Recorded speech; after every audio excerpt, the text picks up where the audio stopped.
Well, I say hello, motherfuckers, and welcome to the video, man. I am Lost Soul. What it do, everybody, man? Hopefully, y'all are having a blessed and beautiful day, man.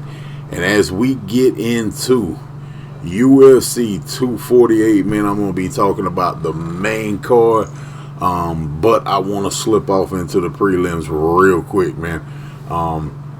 Sugar Shane is back, folks. Sugar Shane did an amazing job tonight, man. Got the KO finish, first round, after being out 2 years for USADA, whatever it was. But he was out for 2 years, came back, got the KO, and Dana White after the fight says that he wants to try to circulate him right back in, man. So that's good news for Sugar Shane. I was impressed with him. And during those 2 years that he was out, man, hopefully that wrestling and training he was doing with the grappling and wrestling and stuff like that will actually help his career and not hurt it with the being out for the 2 years. I truly believe he is a dangerous threat to that division, man. Now, we're going to talk about all the fights, man. And if you're new to my channel, this is what goes down. Up top, I got the winners and how they won. Down here was my picks before the fight. And you can see that in my stream from earlier. Right there is who we're going to be talking about. But this is pretty much the same layout I do for my streams. So that's why it says fighting now above it. So with that being said, man, we are going to go into the first fight of the night, man. I picked Alex to win, and he did it, folks. A great fight. Alex ended up busting up Griffin, cut him above his eye, cut him below his eye, and then actually cut him on the top of the head. So it was a nice bloody fight for Alex. And I believe the only mistake Alex really did in that fight was in the third and final round. He went for a guillotine choke, which ended up he slipped off of it, and Griffin ended up on the top and stayed there for like the last 2 minutes of the third round. Other than that, I thought it was a good fight for Alex. Max showed up as well, did pretty good himself. Alex did end up beating him by decision, though. So, you know, salute to that right there. Great fight, man. Was not the fight of the night, though. There was some monster fights on this card, man, that went very well. And then there was some shit fights on this card, too.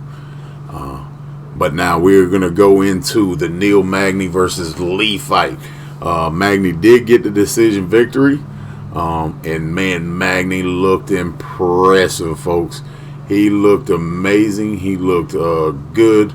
He did what he had to do. Came out, battled it up. He looked fucking top notch. Lee came to fight, but he did not have it. Magny looked way crisp, technical as fuck in the fight. Did an amazing job, folks. I was impressed with Neil's fucking striking. He did what it took to get the job done, and he did it well too, folks. He put on a clinic out there. And he was a underdog in this fight. He ended up doubling up my money because I put money on him. Oh, also I put Oliveira in my parlay. So far on my parlay, I was good. I won the Neil Magny fight, which doubled up my money. Pretty good, looking pretty good. So now we go on to the Dariush versus Close fight. I wanted Close to win this fight, but I wasn't too sure on this, so I did not put him in my parlay. I did not put any money on him. As you can see, Dariush won with a KO. First round went, Dariush took the back of Close while he was standing up, put a body lock in, basically held that position for about 3 minutes trying to seek in the choke. He could not get it. Close was defending that choke pretty well. So at the end of the first round, they were icing up Dariush's legs. Close's corner told him his legs is gone. I believe Close made a big mistake and got reckless in that fight, and Dariush ended up hitting him with a right hit him with a left, wobbled close, and then ended up finishing, KO'd him with a right hand, hit him so hard, Close's mouthpiece came out to the side as he was gripping on it still with his eyes rolled up. That was a nasty, nasty knockout by Dairouche, man. Salute to him. I didn't see him winning that fight. Definitely didn't see him KOing Close. So that was a nasty, nasty fight, man. Probably ended up with a bonus on that fight for KO of the, card. Now to the next fight. Lee versus Joanna. Man, this was fight of the night, possibly fight of the year. The best women's fight I've ever seen, folks. I've never seen a women's fight go down like this. There was over 600 punches or strikes thrown, not just punches but kicks as well. Weili in the first round, I believe she won the first round, but she had some swelling up underneath of her eye. Had me a little shook because I had Weili on my parlay, folks. And Joanna was landing some strikes. She did a damn good job, folks. But Lee ended up winning via decision. And man, I'm gonna tell you what, Joanna ended up after this fight looking like the sloth off of Goonies, folks. She had a lump on her forehead that was so big, the hematoma come all the way across her forehead from the hairline down to her eyebrows. She also, I believe, had a cut up underneath of her eye and a lot of swelling on her face. Weili did not win how I thought she was going to win, though, but she ended up getting the job done. And I think this was a big, big, big advantage for Lee. And the reason I say that is because Lee had never been into championship rounds. Even though she was in a championship fight, she ended that fight real quick, fast, and in a hurry.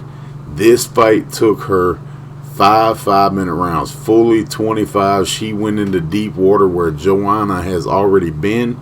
And that, I think, gives Weili a great learning curve for the future. She knows what she can do in a fight that goes in deep water where there's trouble. She knows now that she has it in her.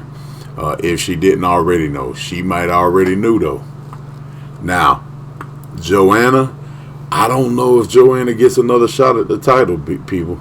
To be honest, man, I don't know where Joanna goes from here.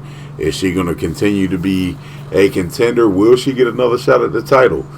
That's up to Dana and the matchmakers, man.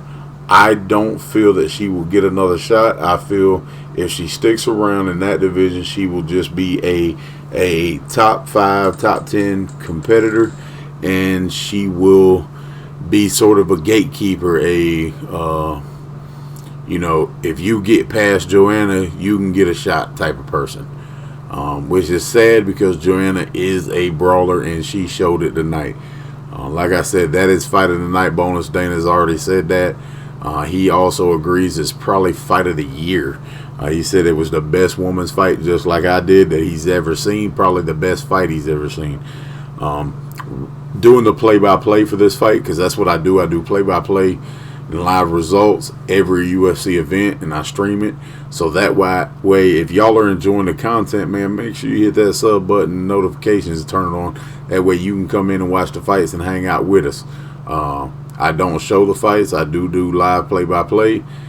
And we hang out, chat, have a good time, man. And during this fight, man, you can go back and check my stream. I could not call it to see who's winning, man. And after hearing DC talk, Joe Rogan talk, and also Dana, everybody was just a fanboy of this fight. Everybody said they didn't know how to judge that fight because it was just a crazy fight.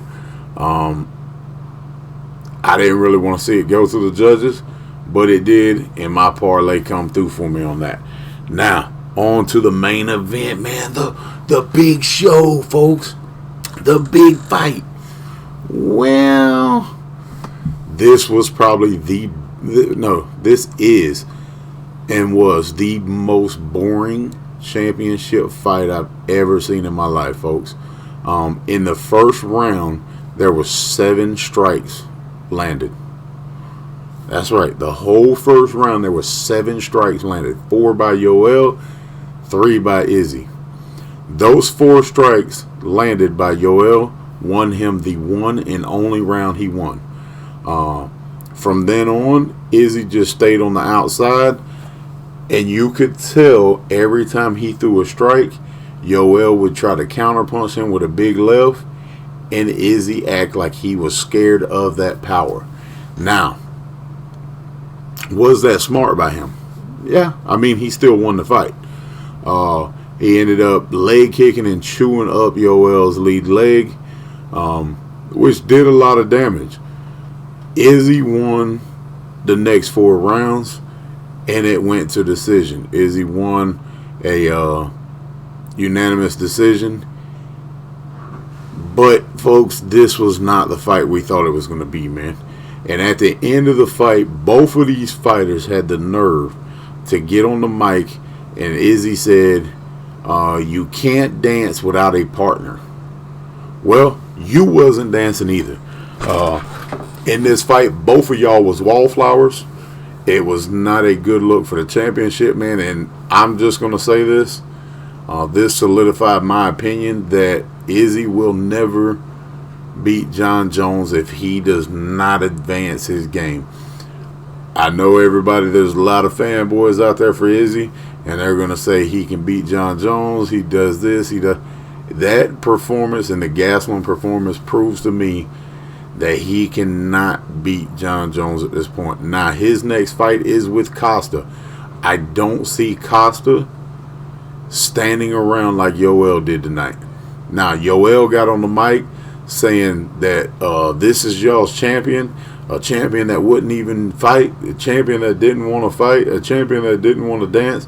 Well, you know what, buddy? You was in that octagon, too. There was 3 people in that octagon. One of them wasn't supposed to be fighting, and neither one of y'all really wanted to fight either. So both of y'all, that goes on y'all, man.